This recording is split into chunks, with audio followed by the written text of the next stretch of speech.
കൊല്ലാനും മടിക്കാത്ത ഒരു സർക്കാരാണ് കേരളം ഭരിച്ചുകൊണ്ടിരിക്കുന്നത്. ഇതിൻ്റെയൊക്കെ അടിസ്ഥാനപരമായ കാരണം എന്താണ് എന്ന് മൂക്കിന് ക്ഷതമേറ്റ് ഗുരുതരമായി പരിക്കുപറ്റ ആശുപത്രിയിലേക്ക് ചോരയൊലിപ്പിച്ച് കടന്നു പോകുമ്പോഴും ശ്രീ ഷാഫി പറമ്പിൽ പറഞ്ഞത് തന്നെയാണ് ഇതിൻ്റെ യഥാർത്ഥ രാഷ്ട്രീയം.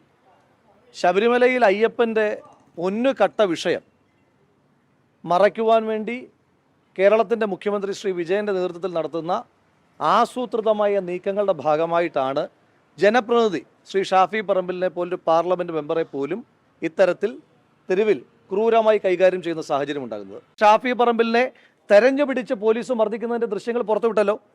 അപ്പോൾ ശ്രീ ബൈജു എന്ന് പറയുന്ന നൊട്ടോറിയസ് ക്രിമിനൽ അയാൾ കള്ളം പറഞ്ഞത് ആർക്ക് വേണ്ടിയിട്ടാണ്? ശ്രീ ബൈജുവിനോട് പറയാനുള്ളത്, ബൈജു റൂറൽ എസ് പിയുടെ പണി ചെയ്താൽ മതി. CPM ജില്ലാ സെക്രട്ടറി നടത്തേണ്ടുന്ന പൊളിറ്റിക്കൽ സ്റ്റേറ്റ്മെൻറ്റുകൾ CPM ജില്ലാ സെക്രട്ടറി നടത്തിക്കൊള്ളും. അതല്ല, ശ്രീ ബൈജുവും CPM ജില്ലാ സെക്രട്ടറിയെ പോലെ തന്നെ പൊളിറ്റിക്കൽ സ്റ്റേറ്റ്മെൻറ്റുകൾ നടത്താനാണ് തീരുമാനിക്കുന്നതെങ്കിൽ CPM നേതാക്കന്മാരെ കൈകാര്യം ചെയ്യുന്ന പോലെ തന്നെ രാഷ്ട്രീയമായി കൈകാര്യം ചെയ്യാൻ ഞങ്ങൾക്കറിയാം. അതുകൊണ്ട് IPS കൺഫർ ചെയ്തു തരാൻ സഹായിച്ചതിൻ്റെ ഉപകാര സ്മരണയുമായി ശ്രീ ഷാഫി പറമ്പിൽ അടക്കമുള്ള ജനകീയ നേതാക്കന്മാരുടെ മെക്കിട്ട് കയറാമെന്ന് ശ്രീ ബൈജു അടക്കമുള്ള ഒരാളും വിചാരിക്കേണ്ട.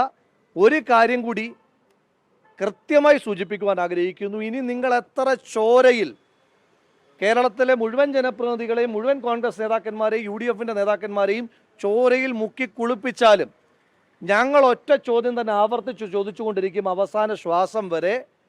അയ്യപ്പൻ്റെ പൊന്നിൽ പൊതിഞ്ഞ സ്വർണത്തിൽ പൊതിഞ്ഞ പാളികൾ ഇവിടെയാണ്. അതാർക്കാണ് ഇവർ വിറ്റത്? എത്ര കോടിക്കാണ് വിറ്റത്?